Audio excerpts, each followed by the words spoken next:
Bonjour et bienvenue dans l'émission Paroles de femmes. Nous parlons de l'entourage cette semaine, comment avoir un entourage de qualité. Et hier, nous avons vu comment identifier une relation toxique et aussi comment sortir d'une relation toxique. Et aujourd'hui, nous allons parler des limites. On a dit plusieurs fois qu'on allait en parler hier et on le fait pour de vrai.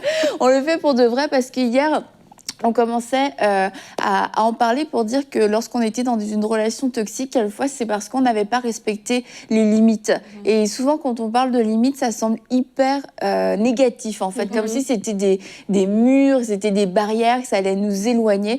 Mais en fait, on va voir aujourd'hui dans l'émission que les limites vont permettre de protéger les relations. Les limites ne font pas en sorte que les gens vont s'éloigner au point où on ne va plus les voir.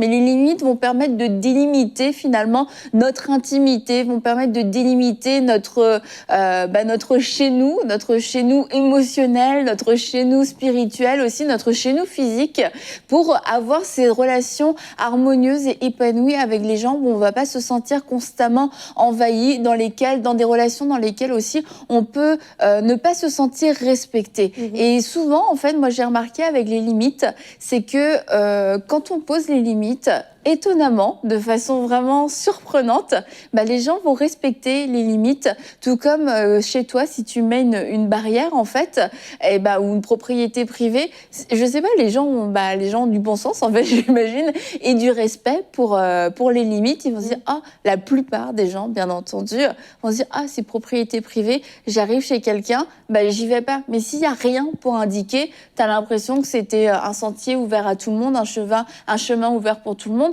tu te dis pas, mince, je suis en train de rentrer sur la propriété de quelqu'un, ça va déranger, etc. Et tu sais, ça arrive souvent, je sais pas si ça vous est déjà arrivé ou pas. Non, jamais. Vous marchez, puis en fait, vous marchez sur le terrain de quelqu'un, et puis t'as un vieux monsieur grincheux, vous avez pas le droit de marcher ici. Comme, mets-toi un panneau, on pouvait pas le savoir. Et souvent, on devient ce vieux monsieur grincheux quand on dit aux gens, mais non, au bout d'un moment, arrêtez de faire ça. Et puis, quelquefois, tu te dis, attends, ça fait 20 ans qu'on le fait, tu nous as jamais dit que ça te dérangeait. Et du coup, c'est important de poser donc des limites pour pouvoir dire aux gens, voilà, quelles sont mes limites, parce que les gens ont besoin de le voir, de le savoir, et quelquefois qu'on le formule aussi avec nos mots, parce que ces limites vont pas se construire d'elles-mêmes, en fait, sachant qu'on n'a pas tous la même perception des limites. Effectivement, Annabelle, et parfois c'est un peu difficile de mettre des limites pour certaines personnes parce qu'il y a des sentiments qui viennent avec ça. Comme tu as dit, on peut te prendre pour le vieux monsieur grincheux, du coup, tu n'as pas trop envie de le faire. Dans certains cas même, il y a des personnes qui ont dû être obligées de mettre des limites avec des membres de leur famille. Et là, ça entraîne la culpabilité, ça entraîne aussi de la honte parce que tu te dis, mais on est quand même, c'est le même sang, on ne peut pas faire ces choses-là. Et du coup, sur cette base-là, quand on regarde à tout ce que ça peut entraîner, on peut se dire, non, je préfère soit subir la relation, soit juste ne rien faire. Mais c'est pas la chose à faire, justement, parce que quelle que soit la relation, quelle que soit la personne avec laquelle on entretient des relations, c'est comme des parents, ils donnent des limites à leurs enfants pour pouvoir les éduquer, mais c'est important de mettre toujours les limites. Et encore une fois, je voudrais rappeler, encore une fois pour la deuxième fois finalement, notre verset de la semaine, dans Proverbe 27 au verset 6, « Un ami qui vous blesse vous prouve par là sa fidélité, mais un ennemi multiplie les embrassades. » Et en fait, un ami qui nous blesse, ça va être aussi peut-être un ami quelquefois qui va poser ses limites, qui va dire là je trouve que t'es allé trop loin, là moi ça me dérange, et puis sur le coup ça peut nous blesser parce que on peut se sentir rejeté, puis finalement c'est ce qui a permis à la relation de pouvoir continuer d'une façon saine. Et encore une fois, un ennemi c'est un ennemi, peut-être que le mot est pas tout le temps approprié, mais ce sera pas forcément une personne qui sera vraie et authentique avec nous, quelqu'un qui va toujours nous dire oui. Finalement on a l'impression que c'est le gage d'une bonne relation, mais il y a quelqu'un sûrement dans la relation qui ne se respecte pas ou qui ne respecte pas l'autre. S'il y a toujours un oui, s'il n'y a pas de limite, s'il n'y a jamais de non je peux pas, non ce sera plus tard, non ça me dérange. Oui, et justement dans les proverbes, il y a le proverbe 25 au verset 17 qui dit « Mets rarement le pied chez ton prochain, il risquerait d'être saturé et de te détester. » Et en fait, moi, quand on parle de j'ai jamais mis mon pied chez toi. De quoi tu peux, Annabelle? Mais quand on parle de ça, parce qu'en fait, ça peut être on peut trouver ça méchant, on peut trouver ça bizarre de mettre des limites, mais en fait, les limites vont protéger la relation et vont la préserver. Ouais. Et c'est important, en fait, ça met un cadre. Et ce n'est pas mauvais, comme tu disais hier, que ces relations-là, c'est pas des relations à jeter, mais c'est des relations, des fois, il faut entretenir. C'est comme un arbre qui pousse, qui a besoin d'un tuteur, donc le petit bâton à côté, pour le tenir droit, pour qu'il puisse bien pousser. Et de la même manière, nos relations ont besoin de ce type de limites-là pour nous aider. Et quand on comprend ça, c'est qu'on n'aura pas honte, on ne se sentira pas coupable de dire non à une invitation, de dire non ça. Là, tu viens de dépasser les bornes. On parlait hier du travail, comment il y a des personnes qui peuvent vraiment vivre des stress au travail, même être manipulées à toujours en faire trop. Et des fois, même au travail, c'est de dire non. Ah oui, ce dossier-là, ça a l'air vraiment bien, mais je suis désolée, je ne pourrais pas le prendre parce que là, je regarde mon emploi du temps et je sais que si je le prends, je vais travailler le week-end, mais j'avais promis quelque chose à ma fille, etc. Et vraiment, ça va aider nous-mêmes, mais ça va aussi aider les autres. Comme ça, les autres, ils sauront que, tiens, la prochaine fois, ça, je ne vais pas faire, ça, je peux faire. Parce que des fois, comme tu disais hier, Annabelle, c'est qu'on peut penser que c'est les autres, mais quelque part, si quelque chose continue d'arriver à répétition, à un moment donné, il faut se dire, c'est qui a ouvert la porte? À la fin de la journée, c'est la vie de qui? C'est ma vie à moi. Donc, c'est mon temps à moi. Ça veut dire, quelque part, j'ai ouvert la porte. Comment je l'ai ouverte? Et peut-être, c'est là que le Seigneur va te dire, non, en fait, c'est parce que tu fais ça. Pourquoi cette personne-là, elle ne fait pas la même chose à quelqu'un d'autre, mais elle se le permet de le faire avec toi? Et des fois, c'est parce que nous, on sait que dans la situation inverse, on va être hyper gentil, on va se plier en quatre pour les autres. Donc, du coup, on pense que l'autre fera la même chose que nous, mais on est différents. Si on était tous pareils, ce serait plate. Tout le monde est différent et donc, du coup, l'autre personne réagit différemment. Et c'est important, en fait, de le faire. Il y a des gens pour qui c'est dur de placer des limites. Mais quand tu te dis, on parlait de relations toxiques et que si tu en souffres, et que, voilà, au final, tu n'es toujours pas épanoui, ça te fait mal, même l'autre personne, si elle saurait que tu souffres de ça, elle va se dire, mais attends, c'est moi, tu me fais passer pour le méchant, voilà, pourquoi tu ne m'as pas dit? C'est souvent ça. Et en fait, moi, je pense quand même que chacun a ses limites, même si elles ne sont pas toujours verbalisées. Maintenant, la flexibilité, c'est là où parfois ça dérange, ça varie en fonction d'une personne ou d'une autre. Et quand vous voyez peut-être qu'il y a des problèmes parfois entre deux personnes, on va te dire, mais tu as passé les limites. Mais ces personnes-là ne se sont pas assises pour dire je délimite mon cadre ici ou là, mais c'est parce que intrinsèquement, chacun de nous, on a nos limites quelque part en fait. Et c'est important de le comprendre, que la personne en face de moi a ses limites, même si elle ne me le dira pas forcément. Et moi aussi, j'ai mes limites, même si je ne les connais pas forcément. Donc c'est vraiment important de faire cette différence-là. Et quand on réussit à faire cette différence-là, mais on peut se positionner en fait nous-mêmes comme des personnes qui allons placer ces limites. La Bible demande de ne pas déplacer des bornes, des pères, ça parle des pères, mais même il y a même un verset qui dit maudit soit celui qui déplace la borne de son prochain, tout simplement. Et là, quand on parle de bornes, on est en train de parler de ces limites-là et ça peut être sur le plan émotionnel, relationnel. Donc vraiment, c'est important quand on comprend, en fait, qu'on analyse ça même juste à la lumière des passages qu'on a vus aujourd'hui, on voit qu'en tant que personne, même si on ne le verbalise pas, on a nos limites. Maintenant, c'est à nous de pouvoir exprimer ces choses pour dire, en fait, voici à tel niveau de notre relation, voici où j'ai placé la limite. Bien entendu, on le fait dans l'amour et il faut être flexible. Et j'aimerais vous partager une révélation. J'avais déjà donné en partie dans Bonjour chez vous. C'était quoi le... Pourquoi j'en avais parlé? C'était l'émission sur les relations toxiques, si tu fais le punk. Bon. En effet. Une partie de l'histoire de Laban et de Jacob, parce que pour moi Laban et Jacob représentent vraiment une relation toxique.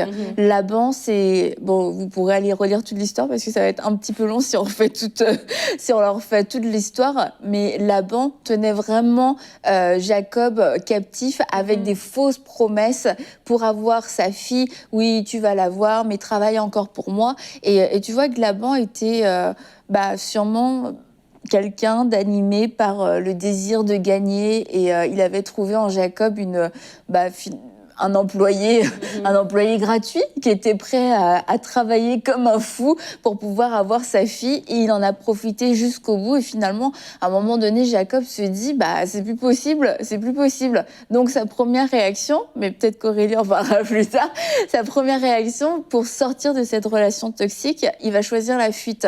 Mais après, Laban revient vers lui, parce que Laban, c'est le gars, il te poursuit, il te laisse pas partir. On est dans une relation toxique, mon gars, mais moi je suis gagnant. Donc tu pars pas comme ça, t'es mon gagne-pain, t'as mes filles, t'as mes petits-enfants, t'es un super employé, t'es parti. Je tiens cette relation toxique. Et en fait, là, Jacob et Laban, finalement, finissent par trouver une solution à leur problème. C'est la limite. Ils finissent par trouver cette solution, et ensemble, on peut lire dans Genèse 31, au verset 46, Jacob dit aux membres de sa parenté, ramassez des pierres. Ils prirent des pierres et firent un tas. Ils mangèrent là sur le tas. Et en fait, pour moi, l'image des limites, qu'on voit comme quelque chose qui va nous éloigner des autres, c'est en fait ce qui va nous permettre de nous rapprocher des autres. C'est ce qui fait que là où on était, on se sentait peut-être mal à l'aise dans une relation, on se sentait pas respecté, on se sentait exploité. À partir du moment où on pose une limite, ça devient un lieu de rassemblement, un lieu de sécurité, parce que je sais que tu as compris quelle était ma limite.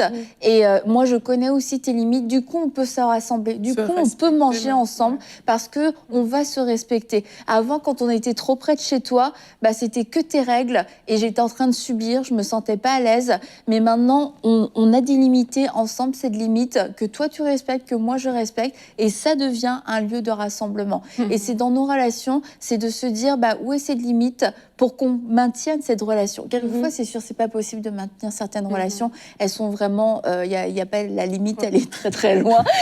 La limite, c'est la ligne finale en fait. Mais il y a beaucoup de relations, je pense qu'on peut sauver et qui seront de belles relations en plus si on délimite cette limite, si on fixe cette limite. Et Laban lui-même va dire après. Au verset 52, il dit « Voici ce tas de pierres et ce monument que j'ai placé entre toi et moi. Ils seront témoins que je ne dépasserai pas ce tas dans ta direction et de ton côté, tu ne dépasseras pas ce tas et ce monument dans ma direction avec de mauvaises intentions. » Alors, ça nous protège. Et Laban et Jacob, qui étaient devenus des adversaires, qui étaient en train de se fuir, qui étaient en train de se manipuler, de se faire du mal, finalement, ils maintiennent ce lien de parenté, ça reste le père de ses filles, ça reste le grand-père de ses petits-enfants, ça reste le beau-père de Jacob, mais maintenant il y a cette limite. Maintenant, Laban, tu peux plus traverser cette limite et me dire quoi faire pour toi, arrêtez de me mentir. Mais lui, Laban aussi, met ses propres conditions. Je te laisse aller avec mes filles, mais par contre, il faut que tu en prennes soin. Par contre, il ne faut pas que tu leur fasses du mal, parce que là, je vais vouloir venir les récupérer, parce que j'ai leur intérêt à cœur, parce que je les aime, même s'il était un petit peu particulier. Mais ils ont trouvé un point d'accord sur cette limite. Et je pense qu'à chaque fois qu'on est dans une relation qui est toxique ou qui n'est peut-être pas encore toxique, mais on sent que ça peut déborder, plutôt que de jeter, c'est de se dire quelle est cette limite où on va pouvoir se rassembler et même célébrer, en fait, on va se réjouir. J'aime trop ce que tu dis. Aurélie était défiée. C'est que tu la première fois qu'on parle de femmes. En fait, quand tu parlais, il y avait une autre partie de ce développement-là qui venait en moi. Par rapport au fait que nous aussi, tu as dit, on veut être des bonnes personnes, mais nous aussi, on doit savoir se poser des limites. Et je pense à des personnes, on dit souvent, j'ai un cœur d'artichaut, des choses comme ça. En fait, c'est parce que tu n'as pas mis des limites dans ta façon d'aimer peut-être des gens. Tu as ouvert ton cœur à tout, en fait. Pareil avec les impulsions que tu peux juste laisser sortir. C'est parce que tu n'as pas mis des limites, mais la personne en face de toi, mais c'est une personne, on est dans le relationnel. Donc, c'est aussi important de se dire, OK, l'autre, il doit mettre des limites quand ça me concerne, mais moi, je dois apprendre aussi à mettre les limites par rapport à autrui, mais aussi des limites par rapport à ce qui peut sortir de moi en tant que sentiment, en tant qu'impulsion, en tant que façon de se comporter. Donc, tu vois, je réfléchissais et j'aimais trop ce que tu disais. Mais tu sais, moi, quand tu parlais, ça me fait penser, en fait, que c'est Jacob qui a pris la décision de mettre ces limites-là, en fait. C'est que ça doit venir de nous. Ouais. C'est pas l'autre personne qui est la personne toxique, entre guillemets, qui va le faire un matin, va se réveiller, elle aurait une révélation que non, finalement, je devrais être plus gentille ou je devrais être ménager la personne en face de moi. C'est à nous de poser les limites. Et aussi, hier, on parlait de comment identifier des relations toxiques. C'est des fois aussi que lorsque la limite a été posée, quelle est la réaction de l'autre? Si l'autre personne, cette limite-là, tout d'un coup, ça la dérange, ça remet tout en question, puis ça lui met en mode, finalement, si c'est pour mettre cette limite-là, que nous annulons cette relation, ça va peut-être nous éveiller que, ah tiens,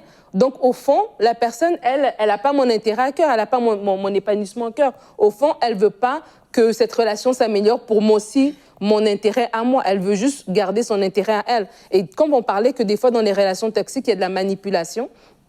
Et des fois, quand on met une limite, justement, quand tu dis à ton ami de plus t'appeler après une certaine heure parce que c'est ton temps de famille et qu'elle, tout d'un coup, elle te dit, non, tu l'as abandonné et que voilà, c'est tout d'un coup, à cette heure-là, qu'elle a vraiment une grande urgence que tu dois absolument intervenir. C'est aussi question maintenant de dire, ah Seigneur, donne-moi un petit recul par rapport à ça. Et hier, Omer, dans son intervention, il disait de prier pour avoir déjà un détachement émotionnel par rapport à la situation. Et des fois, à ce moment-là, que là, maintenant, tu enlèves tes émotions, que tu peux regarder la relation pour ce qu'elle est réellement. Et là, tu vas dire, ah, mais tiens, au fond, cette relation, elle était toxique, en fait, parce que cette personne, le jour où je l'ai dit, tu sais, moi, j'ai toujours investi dans ta vie, maintenant, investi dans la mienne en me laissant ce temps ici de famille ou ce temps ici, ceci, peu importe la demande qu'on fait, tout d'un coup, ça ne l'arrange pas. Là, ça doit nous faire réfléchir, en fait. Mais vraiment, je reviens au point que je disais, que c'est important. Et des fois, les gens vont nous respecter lorsqu'on met nos limites. Et des fois, on ne perd rien. Moi, je me rappelle, j'avais une invitation. Puis c'était vraiment quelque chose de bien, avec vraiment un bon groupe de personnes, un truc de Dieu vraiment bien. Mais entre mon travail et mes enfants et ce que j'avais, je ne pouvais pas. Et j'aurais pu y aller, mais j'aurais été hyper fatiguée. Ça m'aurait vraiment déstabilisée. Puis j'ai dit non. Puis je me suis dit, Seigneur, je te fais confiance que si cette porte, je l'ai fermée par ma non-disponibilité, mais que tu en ouvras une autre. Et c'est ça que Dieu a fait. Donc, des fois, n'ayons pas peur de poser des limites, en fait, et de faire confiance à Dieu que oui, si j'ai fermé cette porte pour ce poste, Dieu pourvoira d'une autre manière. Mais si j'ai resté, moi, je veux respecter l'ordre divin, ou bien je veux prendre soin de ma famille ou prendre soin de ma santé, je vais fermer cette porte-là. Et puis, Dieu prendra soin de moi pour plus tard, en fait. Mm-hmm. Je réponds à la question. Aurélie, est-ce que tu veux répondre à la question? Alors, j'en profite pour vous rappeler cette nouvelle rubrique que nous avons, #AlloLesFilles, dans laquelle vous pouvez nous poser vos questions en laissant un commentaire, #AlloLesFilles, et laissez-nous votre question. Ou alors en nous envoyant votre question par vidéo à effacez ce que je viens de dire, à allolesfilles@emcitv.com. Vous pouvez nous envoyer vos questions par vidéo et ces questions-là, votre vidéo pourra être diffusée lors d'une émission et une de nous aura l'honneur de pouvoir y répondre. Et toi, Aurélie, aujourd'hui, oui, tu réponds donc, puisque tu étais très impatiente. Comment puis-je dire à mon amie que je la trouve trop envahissante sans la blesser? C'est Valérie qui nous demande ça. Et je trouve, Aurélie, que tu es une bonne personne pour répondre à ça. Comment puis-je dire à mon amie que je la trouve envahissante? Attends, je peux juste, avant que tu commences à répondre, Aurélie, quand j'ai proposé à Aurélie, ou c'est peut-être toi, Nadine, bref, on a proposé à Aurélie de répondre à cette question, Aurélie trouvait que sans la blesser était de trop dans la question. Donc oui, je trouve qu'elle est vraiment la bonne personne pour répondre à cette question. Alors vas-y, Aurélie. C'est pour ça que j'ai reformulé la question. Je l'ai reformulée parce qu'en gros, qu'on pose ce genre de questions, ça veut dire qu'on a envie de dire quelque part comment annoncer quelque chose à quelqu'un qui n'est pas agréable. Et quelque part, c'est cette personne, de dire à cette personne qu'elle n'est pas peut-être agréable. Donc moi, je n'ai pas souvenir de l'avoir déjà fait comme ça dans ces derniers temps. Je n'ai vraiment pas souvenir de l'avoir fait. Mais je sais qu'il m'est arrivé de dire des choses qui ne sont pas toujours bonnes à entendre, en fait, aux gens. Parce que quand quelqu'un vient te dire « t'es trop envahissante », ce n'est pas forcément quelque chose qui est bien à entendre. Donc, on regarde la parole de Dieu, justement, pour mettre des limites. Il y a des personnes qui ont agi d'une certaine manière plutôt qu'une autre. On a le cas de Jacob, qu'on a vu tout à l'heure avec toi, Annabelle, qui, lui, il a privilégié la fuite, en fait, par rapport à Laban. Et en fait, moi, ce que j'ai remarqué dans cette histoire-là, c'est qu'une fois que Jacob il a décidé de fuir, c'est pas ça qui a apporté la paix, en fait. C'est pas ça qui a fait que l'histoire finisse bien. Au contraire, ça a apporté quelque chose de pas bon parce que quand Laban va vers Jacob, déjà Laban a commencé à le poursuivre. Et si le Seigneur n'avait pas parlé à Laban, on ne sait pas ce qu'il aurait fait. Donc la fuite n'est pas toujours la bonne solution. Quand il va vers lui, il lui dit pourquoi as-tu pris la fuite en cachette et m'as-tu trompé au lieu de m'avertir? Je t'aurais laissé partir au milieu de la joie et des chants au son du tambourin et la harpe. Ça veut dire que si il avait pris le temps de venir s'agresser à Laban par rapport à cette situation, peut-être c'est ce qui se serait passé. Aurélie. Peut-être c'est ce qui se serait passé. Mais c'est ce que Laban il a dit. Oui. Peut-être c'est ce qui serait passé, mais c'est important parce que quelquefois, la fuite, c'est quoi dans certains cas? C'est juste des non-dits. Ouais. C'est de ne pas voir la personne pour lui dire vraiment ce qu'on pense. Et parfois, entre filles, il y a ces non-dits qui viennent créer des tensions. On ne sait pas exactement pourquoi ça ne va pas, mais on sait que ça ne va pas. Mais c'est parce qu'il y a ces non-dits-là. Et ces non-dits viennent du fait qu'il n'y a personne qui a osé aller vers l'autre pour s'exprimer. Donc la fuite n'est pas une bonne solution. Et d'ailleurs, dans l'histoire, comme tu as pu le mettre en avant, on l'a vu, en fait, que, voilà, dès que Jacob a décidé de poser la limite, là, il y a eu un accord, on peut dire ça comme ça, entre Laban et Jacob. Maintenant, il y a aussi des personnes qui, dans la parole de Dieu, ont décidé d'affronter des situations dans lesquelles elles auraient aimé mettre des limites. Et je vous ai déjà parlé une fois du cas de Joseph et de Marie. On était dans une situation dans laquelle Joseph, en fait, il devait dire quelque chose de pas très bien à Marie. Il devait dire que notre relation, c'est fini. On était vraiment là, c'est comme... Là, on parle d'être envahissant. On n'est pas encore au stade forcément où c'est fini. Mais le modèle que Joseph donne, c'est un modèle qui est inspiré par l'amour de Dieu. Et moi, j'encourage les gens, quand on est dans des cas comme ça, de ne pas juste être non plus égocentrique du style « Ah oui, tu me pourris la vie, bye bye ». Non, il y a vraiment une façon de faire qui peut être inspirée de Dieu. Et la Bible dit en fait que lui, déjà, Joseph, il ne voulut pas, ça c'est dans Matthieu 1, verset 18, il ne voulut pas lui faire un affront public, l'exposer à perdre sa bonne renommée. C'est pourquoi il se proposa de rompre discrètement avec elle sans en divulguer la raison.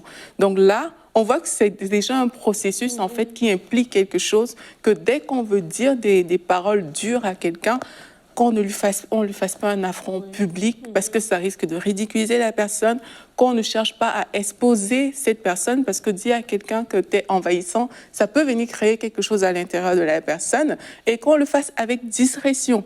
Et la Bible continue en disant qu'alors qu'il réfléchissait à cette éventualité, un ange du Seigneur lui est apparu, mais là tu vois qu'il y a une intervention de Dieu dans l'affaire. Et cette intervention nous montre que vraiment on travaille avec Dieu. Là, les gens vont se dire, envoie un ange pour parler à ma place. On travaille avec Dieu. Avant, c'est un processus qui se fait avant, pendant et après. Avant, dans ton cœur, c'est pas de te débarrasser de la personne, c'est pas d'exposer la personne. Dans ton cœur, c'est vraiment, Seigneur, je veux que cette personne soit à l'aise en fait. Pareil, tu fais intervenir le Seigneur et dans cette intervention, tu dis à Dieu, Seigneur, prépare le chemin, prépare les cœurs, prépare aussi le bon timing parce qu'il faut apprendre à dire les choses aux gens dans le bon timing. Maintenant, il faut affronter la situation avec amour. La Bible nous dit que votre parole soit toujours empreinte de la grâce de Dieu et pleine de saveur pour savoir comment répondre ou parler avec à propos à chacun. La Bible nous dit d'assaisonner nos paroles de sel. Donc, si tu veux dire à quelqu'un qu'elle est envahissante, assaisonne, mets de l'amour, sois positif, ne sois pas péremptoire, ne viens pas dire à quelqu'un « j'ai décidé de mettre fin parce que » viens pour trouver une solution avec cette personne-là par rapport à la situation. Et une fois que tu l'as dit, il faut être assez flexible pour laisser le temps à la personne de s'ajuster. Il y a des personnes que ça va frustrer et parce qu'elle est frustrée, elle aura tendance à fuir. Mais toi, parce que tu agis avec Dieu, c'est aussi à toi de trouver l'équilibre en fait dans cette relation, donc de poursuivre en fait. Il y a des personnes, tu vas lui dire ça et puis la personne va se dire OK, bye bye, mais peut-être il faut que tu reviennes dans les premiers temps, juste parce que cette personne n'a pas compris, jusqu'à ce que tu sentes que là, soit on a trouvé vraiment un bon terrain où on se comprend, ou alors tu as la paix vraiment pour mettre un terme à cette relation. Et puis, je crois aussi qu'à la fois, c'est une question de formulation, parce que là, de dire à quelqu'un « t'es envahissante c'est dur, mais peut-être de partir de son point de vue. Je me sens envahie. Quand tu fais ça, je me sens envahie quand tu m'appelles tous les jours. Je me sens envahie quand tu veux savoir avec qui je suis sortie hier pour aller dîner, etc. C'est des choses, moi, je me sens envahie. Parce que souvent, surtout quand on n'a pas l'habitude en fait d'être avec des gens qui posent des limites, on n'a jamais été dans des relations qui étaient très saines, on peut se sentir complètement rejeté de sa personne. Et en fait, probablement, Valérie, elle veut pas rejeter son amie. Je veux dire, c'est la preuve même. J'ai envie de sauver notre relation, mais là, je trouve que notre relation telle qu'elle est, elle va pas dans la bonne direction. Mais nous, on va souvent l'entendre comme t'aimes pas notre relation, tu veux que ça s'arrête. Mais en fait, non, je suis juste en train de dire qu'il y a quelque chose dans notre relation qui la rend mauvaise, qui la rend désagréable, et je veux qu'on trouve une solution. C'est des discussions pour trouver des solutions, et si c'est à nous qu'on fait ce genre de reproches, la Bible dit il y a des reproches qui mènent à la vie, et je crois qu'il y a des reproches qui sauvent aussi des relations. C'est de savoir les accepter avec maturité et de se dire ok, là, peut-être qu'à cause de tous mes filtres, j'entends, je suis une grosse relou, tu me détestes, t'en as trop marre de moi, mais c'est pas ce qu'elle m'a dit. Elle m'a dit qu'elle avait besoin de plus d'air et que je devrais peut-être moins appeler et puis être moins curieuse sur toute sa vie. Mais elle m'a dit, je tiens à ce que tu restes mon amie et que tu restes dans ma vie. Et c'est à nous, dans les deux sens aussi, de faire ce travail de maturité. Et aussi, un dernier point, Aurélie parlait, je crois, tantôt ou bien hier, par rapport aux limites que nous-mêmes nous devons poser. Et en amitié, justement, quand tu parles de ça, ça me fait juste penser, j'avais cette pensée que même dans nos conversations, il y a des limites que nous-mêmes aussi on doit mettre. Si ton amie, elle connaît ton mari comme si elle habitait dans votre maison, c'est une limite que tu n'as pas mis. Et à un moment donné, ça peut aussi glisser dans autre chose. Et des fois, c'est nous-mêmes qui nous exposons plus tard, après de dire, l'amie est envahissante, mais parce que toi-même aussi, tu n'as pas de limite et tu as ouvert, mais vraiment dans tous les sujets. Et donc, c'est aussi important de nous-mêmes aussi d'avoir ce discernement-là dans nos amitiés pour les préserver. Puis il y a des gens qui sont vraiment bien, mais de se rappeler que c'est moi qui tiens la clé. C'est ma vie. C'est moi qui autorise ou non. Et s'il y a des choses qui arrivent, je dois être en mesure de savoir comment régler ça. Est-ce que j'ai mis un poteau, nos limites ici, ou bien est-ce qu'il n'y avait pas de poteau et puis tout est... voilà. Et puis, quand on met des limites et qu'on arrive à les exprimer puis à vivre de façon harmonieuse avec, c'est pas des fils barbelés électriques en fait, c'est des indicateurs. Et puis le fait que nous-mêmes on grandisse et ça va permettre aussi aux autres de grandir. On enseigne comme ça aussi à nos enfants à savoir dire non, à savoir respecter le non des autres. Ton ami avait pas envie de jouer avec toi aujourd'hui, c'est pas grave, ça veut pas dire que vous êtes plus amis.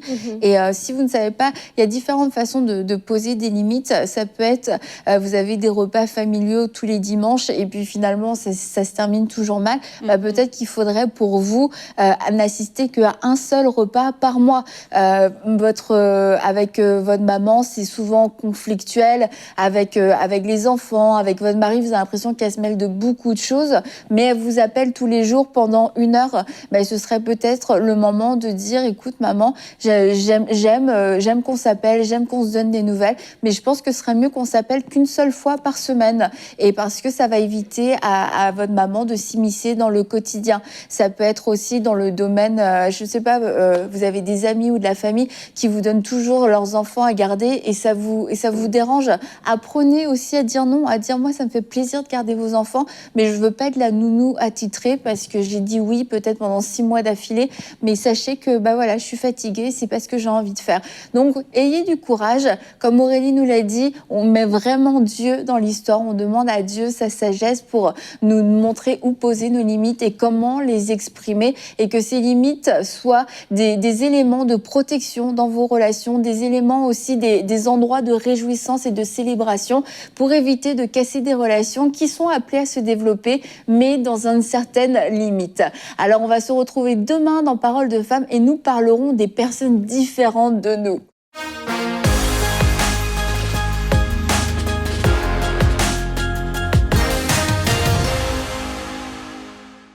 Bonjour les amis, je suis au centre EMCI en plein chantier comme vous pouvez le constater et aujourd'hui je veux vous dire qu'il y a des projets pour lesquels on doit être heureux de participer. Il y a des causes pour lesquelles on ne saurait se faire prier.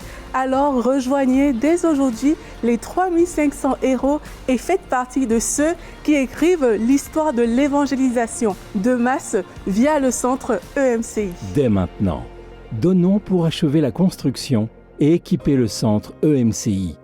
Pour faire votre don, rendez-vous sur emcitv.com/3500. Vous pouvez donner en une seule fois ou en plusieurs mensualités.